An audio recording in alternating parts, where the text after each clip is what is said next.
महत्वाची बातमी, रवींद्र धंगेकर शरद पवारांच्या भेटीसाठी आता पोहोचलेले आहेत। काँग्रेसकडून उमेदवारी जाहीर झाल्यानंतर धंगेकर पवारांच्या भेटीला पोहोचले।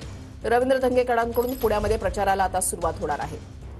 शरद पवार यांच्या भेटीसाठी रवींद्र धंगेकर हे पोहोचलेले आहेत। रवींद्र धंगेकर हे काँग्रेसचे पुण्याचे उमेदवार आहेत। लोकसभा निवडणुकीसाठी ते सज्ज झालेले आहेत आणि यासाठी त्यांनी आता शरद पवार यांची भेट सुद्धा घेत आहेत। त्यांच्या भेटीनंतर आता त्यांच्या प्रचाराला सुरुवात। त्यांनी सांगितलं की आमचे सगळे बँकेचे अकाउंट सील केलेत, म्हणजे आम्हाला आज रेल्वे सुद्धा एखाद्या नेत्याला पाठवायचं तर आम्हाला तिकिटाला पैसे नाही।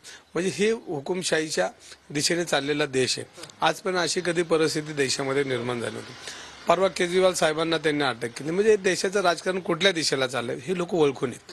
आणि जर तुम्ही महासत्ता आहे, महासत्तेचं तुम्ही काम केलंय, तुम्हाला लोकांमध्ये विश्वास आहे, मग एक विश्वास असता तर मग त्यांनी महायुतीमध्ये अशोक चव्हाण साहेबांना घेतलं नसतं, महायुतीमध्ये एकनाथ शिंदेंना घेतलं नसतं, महायुतीमध्ये त्यांच्या अजितदादांना घेतलं नसतं। म्हणजे ह्याचा अर्थ असा आहे की ही महासत्ता डगमगलेली आहे आणि महासत्ता डगमगलेली असल्यामुळं आज त्यांना ही चिंता पडते की आपण पुढे निवडून येणार आहे का नाही, आणि आपण या देशाला वेठी धरलंय।